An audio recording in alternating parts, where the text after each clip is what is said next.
Joining me now, the border czar himself, Tom Homan. Tom, great to see you. Are you surprised by that kind of turnout? No, I'm not shocked at all. I mean, right after the election, I mean, I was bombarded with requests from people to want to come to ICE. Retired military, retired law enforcement officers, retired ICE agents, and Border Patrol agents want to come back. I knew there should be no lack of interest. Look, the last 4 years, Americans got fed up with an open border, uncontrolled illegal immigration, the crime, the unvetted illegal aliens that were national security threats being released in this country. They got a chance, come back and fight for America, and that's exactly what they're doing. I'm not surprised at all. What is the application and onboarding process like? Well, it's being streamlined quite a bit, and we still got the requirements, right? You still got your physical tests, you still got your background investigations, you still got training. But we're trying to streamline as best we can, because we got to hire over 10,000 deportation officers, and that's about tripling the current one. We got about a little around 5,000 now. We got to add 10,000 more to that. So it's a tedious process, but we're trying to streamline because we want to bring them all on within the next year. Very good. All right, next one for you, Tom. Do you remember the Illinois Congresswoman, Delia Ramirez, who says she was a Guatemalan before an American, and now she's going after ICE, and she called you out by name? Listen to this.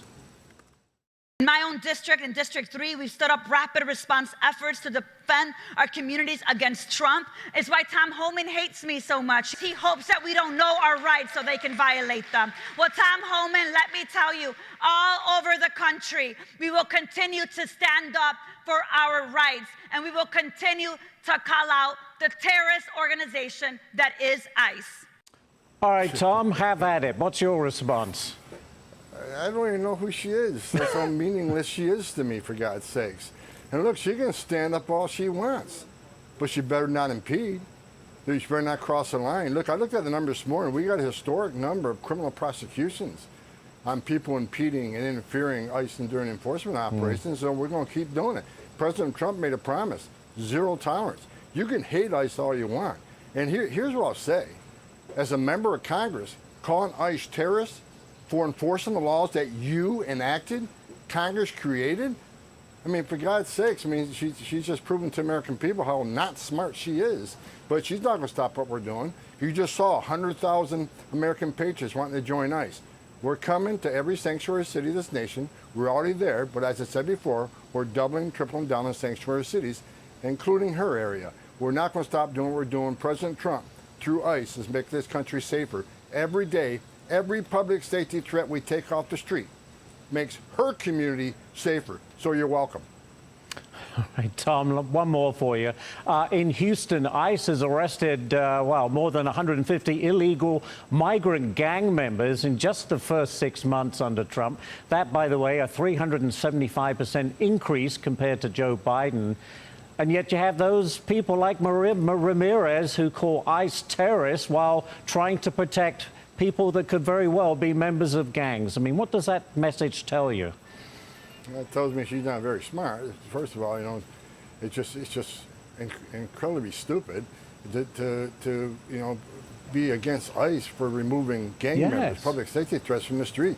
Not only they remove thousands of gang members, they've removed thousands of terrorists, members of TDA, members of MS-13. And I looked at terrorist associations, over 1,000 known and suspected terrorists on top of that have been arrested and removed from this country. Again, President Trump's keeping his promise to American people, make this country safe again. That's exactly what we're doing. No apologies. Now we're getting more resources on board. Watch what happens in the next 6 months to a year. You know what, just very quickly, Tom, people come here, they get across the border, they're here illegally, they've broken the law. And yet people, politicians say, oh no, this horrible, terrorist group called ICE is trying to come in and, pick them up off the street. But the fact remains they broke the law, they're here illegally, and they're the ones that should be removed. I'm sorry, but that's the law, right? Here's why they're angry. Because we pulled the curtain back on the last 4 years of lawlessness of the Biden administration. They stood silent while a record number of women and children were sex trafficked in this country. They stood silent when 250,000 Americans died from fentanyl coming across that open border. They stood silent when over 4,000 illegal aliens died making that journey. They stood silent. We had the largest number of known suspected terrorists entering this country through the open southwest border. They stood silent while record number of Americans died, a record number of aliens died, and they pulled the curtain back on the most secure border that we handed them. Yeah. We handed them the most secure border in our lifetime, and they destroyed it on purpose. They're angry because Yes, we're they winning. are. We're showing the American people how much damage the last administration did to this country. Tom Homan. Tom, great to see you. Thanks for spending some time with us. You got it. Thank you. Thank you.